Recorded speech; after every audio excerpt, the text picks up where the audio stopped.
Doctor B R. Ambedkar ಸರ್ಕಾರಿ matrix ನಂತರದ ಬಾಲಕರ ವಿದ್ಯಾರ್ಥಿ ನಿಲಯ ಹಾರುಗೇರಿ.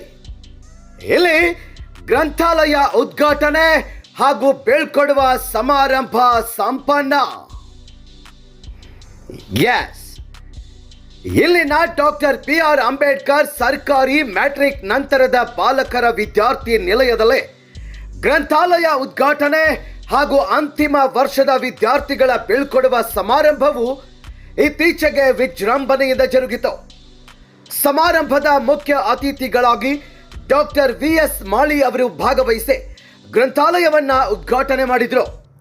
ವಿದ್ಯಾರ್ಥಿಗಳನ್ನು ಉದ್ದೇಶಿಸಿ ಮಾತನಾಡಿದ ಅವರು, ಪುಸ್ತಕಗಳು ವಿದ್ಯಾರ್ಥಿಗಳ ಅತ್ಯುತ್ತಮ ಗೆಳೆಯ. ಗ್ರಂಥಾಲಯದ ಸದ್ಬಳಕೆ ಮಾಡಿಕೊಂಡು ಜ್ಞಾನವನ್ನ ಸಂಪಾದಿಸಿ ಡಾಕ್ಟರ್ ಅಂಬೇಡ್ಕರ್ ಅವರ ಆಶಯದಂತೆ ಶಿಕ್ಷಣದಿಂದ ಸಬಲರಾಗಿ ಎಂದು ಕರೆ ನೀಡಿದರು. ಕಾರ್ಯಕ್ರಮದ ಅಧ್ಯಕ್ಷತೆಯನ್ನು ಶ್ರೀ ವಿಠಲ್ ಶ್ರೀ ಚಂದ್ರಗಿ ಅವರು ವಹಿಸಿದ್ರು. ಗಣ್ಯರ ಉಪಸ್ಥಿತಿ ಶ್ರೀ ಮಹೇಶ್ ಭೂ ಐಹೊಳೆ, ಶ್ರೀ ಉದಯ್ ಗಾಣಿಗೇರ್, ಶ್ರೀ ಈರಪ್ಪ ಢವಳೇಶ್ವರ್, ಶ್ರೀ ಸಂತೋಷ್ ಬಾಲಪ್ಪಗೋಳ್, ಶ್ರೀ ತುಕಾರಾಮ್ ಬ ಮಾದಾರ್, ಇನ್ನೂ ಅನೇಕ ಗಣ್ಯ ಮಾನ್ಯರು, ಶಿಕ್ಷಕ ವೃಂದ ಹಾಗೂ ಹಾಸ್ಟೆಲ್ ಸಿಬ್ಬಂದಿ ಉಪಸ್ಥಿತರಿದ್ದರು. ಈ ಬೀಳ್ಕೊಡುವ ಸಮಾರಂಭದಲ್ಲಿ ಅಂತಿಮ ವರ್ಷದ ವಿದ್ಯಾರ್ಥಿಗಳಿಗೆ ಹಾಸ್ಟೆಲ್ ವತಿಯಿಂದ ಸನ್ಮಾನಿಸಿ ಅವರ ಮುಂದಿನ ಶೈಕ್ಷಣಿಕ ಹಾಗೂ ವೃತ್ತಿ ಜೀವನಕ್ಕೆ ಶುಭ ಹಾರೈಸಲಾಯಿತು. ಹಿರಿಯ ವಿದ್ಯಾರ್ಥಿಗಳು ತಮ್ಮ ಹಾಸ್ಟೆಲ್ ಜೀವನದ ಅನುಭವಗಳನ್ನು ಹಂಚಿಕೊಂಡರು. ಹಾಸ್ಟೆಲ್ ಮೇಲ್ವಿಚಾರಕರು ಸ್ವಾಗತಿಸಿ ಪ್ರಾಸ್ತಾವಿಕ ಮಾತನಾಡಿದರು. ಕಾರ್ಯಕ್ರಮವನ್ನ ವಿದ್ಯಾರ್ಥಿಗಳು ನಿರೂಪಿಸಿ ವಂದಿಸಿದರು. ಈ ಹೊಸ ಗ್ರಂಥಾಲಯವು ಹಾರುಗೇರಿ ಭಾಗದ ಹಿಂದುಳಿದ ವಿದ್ಯಾರ್ಥಿಗಳ ಜ್ಞಾನಾರ್ಜನೆಗೆ ಸಹಕಾರಿಯಾಗಲಿದೆ ಎಂದು ಗಣ್ಯರು ಅಭಿಪ್ರಾಯಪಟ್ಟರು. ವರದಿ ತುಕಾರಾಮ್ ಮಾದಾರ್, TV21 ರಣಬೇಟೆ ಕನ್ನಡ, ಹಾರುಗೇರಿ. ಸಮಯ ಬೇಕಲ್ಲ ಅಂದ್ರೆ ಮುಂದೆ ಸ್ಟೇಜ್ ಯೋಗ್ಯತೆ ಇಲ್ಲ ನಾನು ಹುಡುಕಾಡ್ತೀವಿ. ನಾವು ಎಲ್ಲಿ ಕಿಟಕಿ ಸಂದ್ರಿ ಮೂಲಿ ಹುಡುಕಾಡ್ತಿರ್ತಾನ ಹುಡುಕಾಡ್ತೀವಿ. ನಾವು ದಾರು ಕುಡಿಯೋ ಏನ್ ಮಾಡ್ತಾನೋ, ಹೊರಗೆ ಕಟ್ಟಿ ಹುಡುಕಾಡ್ತಿರ್ತಾನೋ, ಇಲ್ಲ ಗಿಡದ ಬಡ್ಡಿ ಹುಡುಕಾಡ್ತಾನೋ. ಮಂದಿ ಮಕ್ಕಳಿಗೆ ಸಂಬಂಧ ಅವ್ನು ನಿಶೆ ಅಂತಂದ್ರೆ ಹೊರಗೆ ಕಟ್ಟಿ ಇರ್ಬೇಕು, ಇಲ್ಲ ಗಿಡದ ಬಡ್ಡಿ ಇರ್ಬೇಕು. ಯಾಕೆ ಮಪ್ಪಾಗ್ಬೇಕು? ಅದಕ್ಕೆ ಅವ್ರ ಯೋಗ್ಯತೆ ಏನಿರ್ತಾವಂದ್ರೆ ಆ ಹೊರಗೆ ಇರೋ ಯೋಗ್ಯತೆ, ಒಳಗೆ ಕೊಡುವಂತ ಯೋಗ್ಯತೆ ಅಲ್ಲ. ದಯವಿಟ್ಟು ಎಲ್ಲಾ ವಿದ್ಯಾರ್ಥಿಗಳು ನನ್ನೊಂದ ವಿನಂತಿ, ತಂದೆ ತಾಯಿಯ ಗೌರವ ಕೊಡ್ರಿ, ನಿಮ್ಮ ಆರೋಗ್ಯ ಕಾಪಾಡ್ಕೊಳ್ರಿ, ಹಿರಿಯರ ಗೌರವ ಕೊಡ್ರಿ, ಯಾವ್ದು ದುಶ್ಚಕ್ರದಲ್ಲಿ ಬಲಿಯಾಗ ಹಾಕೋಳ್ರಿ.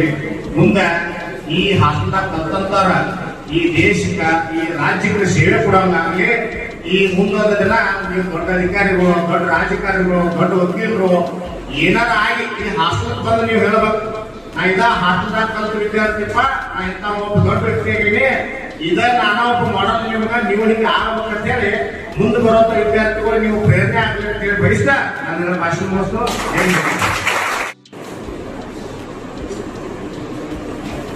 ಮಹೇಶ್ ಬಹಳ ಚೆನ್ನಾಗಿ ನಾನು ಒಂದೆರಡು ವಿಷಯ ತಮ್ಮೊಂದಿಗೆ ಹಂಚ್ಕೋಬೇಕು ಅಂತಂದ್ರೆ ಮಾತಾಡಿದ್ರೆ ನನ್ಗೆ ಬಹಳ ಆಶ್ಚರ್ಯ ಆಗುತ್ತೆ. ಈಗ 4 ಜನ ವಿದ್ಯಾರ್ಥಿಗಳು ತಮ್ಮ ಅನಿಸಿಕೆಗಳನ್ನ ಹೇಳಿರ್ತಾರೆ. ಇಷ್ಟು ಚೆನ್ನಾಗಿ ಅನಿಸಿಕೆ ತಮ್ಮ ಅನುಭವಗಳನ್ನ ಹಂಚಿಕೊಂಡಲ್ಲ, ಅದನ್ನ ಕೇಳಿ ಬಹುತೇಕ ಈ ಹಾಸ್ಟೆಲ್ ಕಟ್ಟಿದ್ದು, ಸರ್ಕಾರ ಈ ಸೌಲಭ್ಯಗಳನ್ನ ಕೊಟ್ಟದ್ದು ಸಾರ್ಥಕ ಆಗಿದೆ.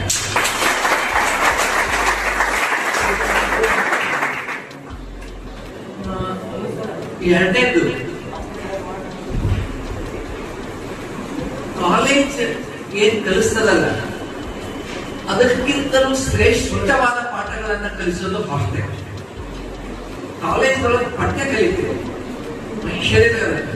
ಕಾಲೇಜ್ ಒಳಗ ಪಾಠ ಕಲಿತೀವಿ, ಹಾಸ್ಟೆಲ್ ಒಳಗ ಜೀವನ, ಹೌ ಟು ಲಿವ್, ಹಾಗೆ ಈ ಸಮಾಜದೊಳಗ ಬದುಕಬೇಕು. ನನಗ್ ಬಹಳ ಮುಖ್ಯ ಅನ್ಸೋದು ಏನು ಅಂತಂದ್ರೆ, ಒಂದು ಹಾಸ್ಟೆಲ್ ಇದ್ರೂ 5 ವಿಷಯಗಳನ್ನ ಕಲಿಸ್ತಾರೆ. 5. ಒಂದನೇದು ಕೂಡಿ ಬದುಕು, ಸಹಬಾಳ್ವೆ. ನನಗಿನ್ನೂ ನೆನಪದ